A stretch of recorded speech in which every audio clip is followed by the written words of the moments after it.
Selamat datang kembali tuan-tuan dan nyonya-nyonya. Kita lanjutkan kembali kisah kehidupan Tuan Wira Darmadi yang jenius. Mohon dibantu subscribe yang belum subscribe ya. Untuk yang sudah dukung channel ini terima kasih. Mari kita lanjutkan ceritanya. Bab 644. Usai berkata begitu, Fabrian dan yang lainnya bergegas keluar, seolah-olah hendak membantu memadamkan api.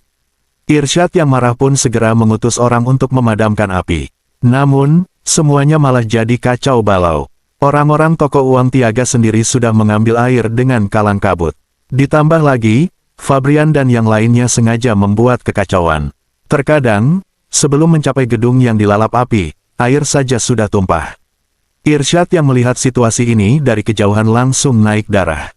"Fabrian, kalian ngapain? Cepat pergi, aku nggak butuh bantuan kalian," seru Irsyad. Fabrian, Pramana, dan yang lainnya tersenyum mendengarnya. "Kenapa sungkan begitu? Hei, kenapa jalanmu ceroboh sekali? Kamu menumpahkan air lagi. Cepat ambil yang baru, kalau enggak, gedung ini bisa ludes terbakar," ujar Fabrian. Irsyad geram sekali dengan situasi ini. Namun, dalam situasi kacau ini, semua orang telah pergi untuk memadamkan api, jadi dia tidak punya cara untuk mengusir Fabrian dan yang lainnya. Pada saat itulah, Danu dan yang lainnya menyelinap masuk ke toko uang Tiaga dan langsung menghampiri brankas tempat uang disembunyikan. Setelah membunuh penjaga, mereka membuka paksa pintu dan masuk. Wira sudah berpesan pada mereka untuk mengambil sebanyak yang mereka bisa. Namun, Wira juga tahu bahwa mereka paling-paling hanya sanggup merampok puluhan miliar gabak. "Haha, toko uang Tiaga ini kaya banget. Semuanya, ayo angkut uang-uang ini ke kereta. Ada jutaan keping uang emas di gudang, toko uang itu memang sangat makmur." Wira meminta Danu yang lainnya untuk memuat kereta sebanyak yang mereka bisa. Danu pun tidak bertele-tele dan mulai segera memuat uang-uang itu ke kereta. Saat Danu mulai bekerja, Mandra dan timnya juga mulai beraksi. Mereka mencari kereta kuda besar dan melajukannya ke toko uang Tiaga. Alhasil, belasan kereta menerjang masuk ke sana. "Rampok!" seru Mandra penuh sandiwara dan langsung bergegas masuk. Kejadian mendadak ini membuat Irsyad tercekat dan tidak percaya. "Bandit, mereka datang untuk merampok toko uang Tiaga," gumam Irsyad dengan mata membola. Hal semakam ini baru pertama kalinya terjadi. Dia tahu tentang pemberontakan desa Angindra, tetapi dia tidak menyangka ada bandit juga di Provinsi Jawali. "Cepat hentikan mereka," perintah Irsyad. Namun, mana mungkin orang-orang Irsyad mampu mengalahkan Mandra dan timnya. Hanya dalam waktu singkat, mereka semua sudah dilumpuhkan. Sekelompok veteran pasukan Zirah Hitam yang mengenakan kostum bandit berjaga di pintu depan, mengisolasi tempat itu dengan rapat. Mereka membawa pedang dan memandang Irsyad dan yang lainnya lekat-lekat. "Ketua kami berpesan agar kami mengambil uang tanpa membunuh. Tuan Irsyad, sebaiknya kamu nggak melawan. Nggak sepadan kalau kamu kehilangan nyawa demi uang sekecil ini," teriak Mandra. Tepat pada saat ini, Danu dan yang lainnya sudah selesai memuat uang ke dalam kereta. Mereka langsung membawa kereta berbaur ke dalam belasan kereta lain di halaman toko uang. "Terima kasih banyak, Tuan Irsyad," seru Mandra. Dia dan yang lainnya menaiki kuda mereka, lalu bergegas keluar dari toko uang Tiaga dan melaju menuju gerbang kota. "Bangsat, kejar mereka, cepat kejar mereka, jangan biarkan siapapun kabur," perintah Irsyad, lalu langsung ikut mengejar para bandit. Namun, saat melewati sebuah gang kecil, dua kereta diam-diam memasuki satu halaman rumah. Melihat kereta bermuatan uang emas itu, Wira pun berujar sambil tersenyum ceria, "Masukkan kereta ke ruang bawah tanah, lalu lelehkan semua ini." "Mana Mandra dan yang lain?" tanya Wira lagi. "Mereka menuju gerbang kota sesuai rencana, tapi seharusnya mereka sudah bersembunyi di tengah jalan," jawab Danu. Bab 645. Danu tersenyum senang karena rencana mereka berjalan sukses. Wira juga mengangguk puas. Saat ini, Mandra dan timnya menunggangi kuda dan bersembunyi di tengah jalan. Hanya ada beberapa kuda dan kereta kosong yang ditinggalkan di dalam gang gelap. Sementara itu, orang-orangnya sama sekali tidak kelihatan. Irsyad dan orang-orangnya segera tiba di gang itu. Salah satunya lantas berseru, "Tuan, di depan ada kereta. Itu kereta para bandit." Mereka pasti tahu kalau mereka nggak bisa keluar kota, makanya mereka meninggalkan hasil rampokan dan kabur, cemooh Irsyad. Kemudian, dia memimpin orang-orangnya untuk memeriksa kereta-kereta itu. Namun, ekspresi mereka seketika berubah. "Tuan, cuma ada kotak-kotak kosong di kereta ini, nggak ada.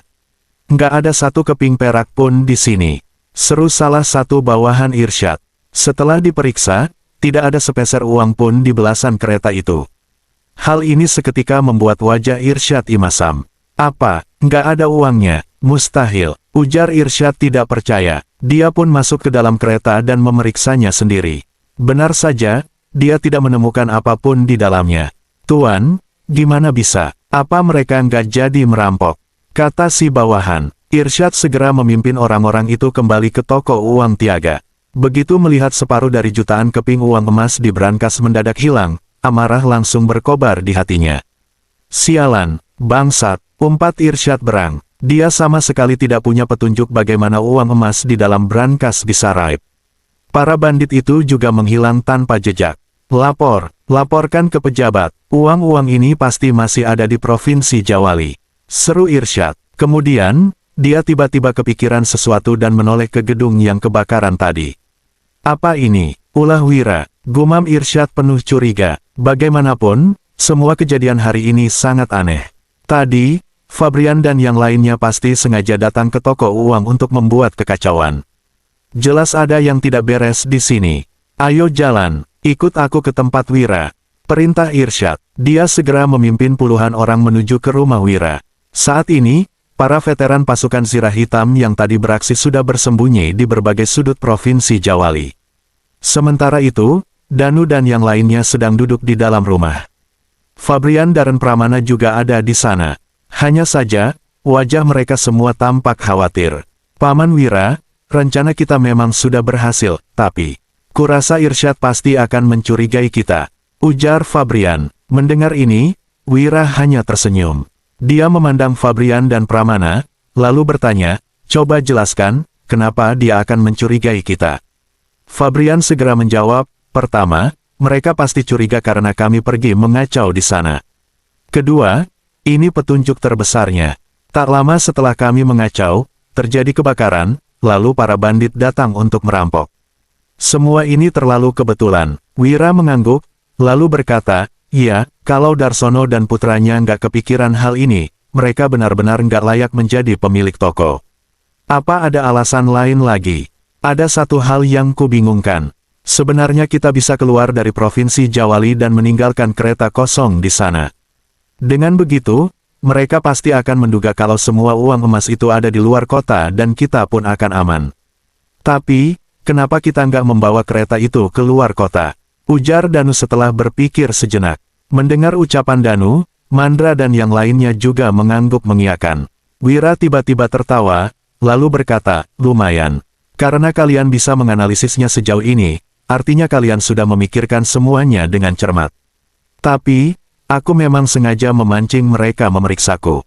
Dengan begitu, kita akan terbebas dari kecurigaan saat mereka nggak menemukan uang emas itu. Di saat yang sama, aku masih ingin menukarkan uang kertas milikku.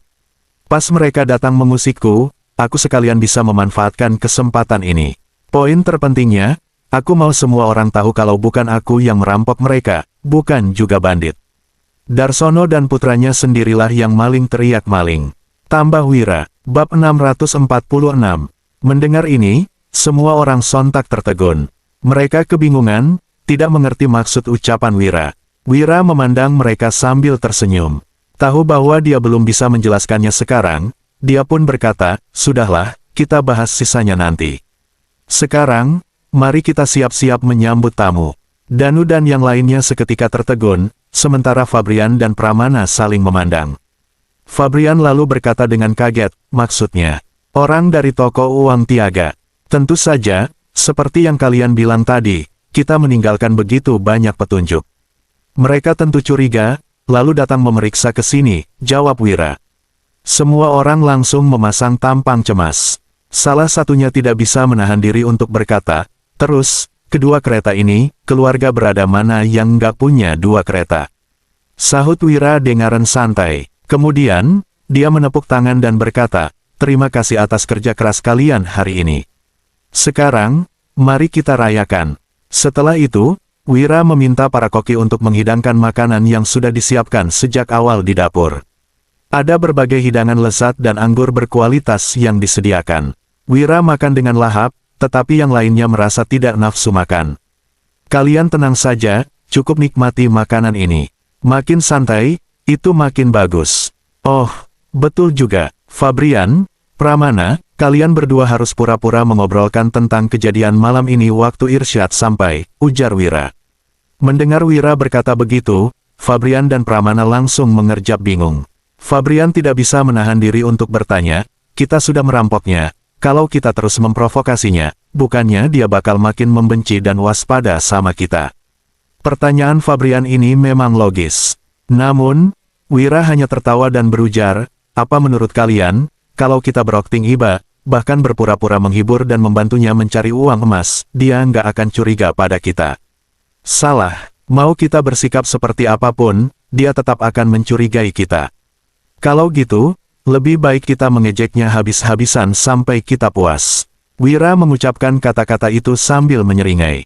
Wulan yang duduk di sampingnya sontak mengerucutkan bibirnya dan terkekeh-kekeh.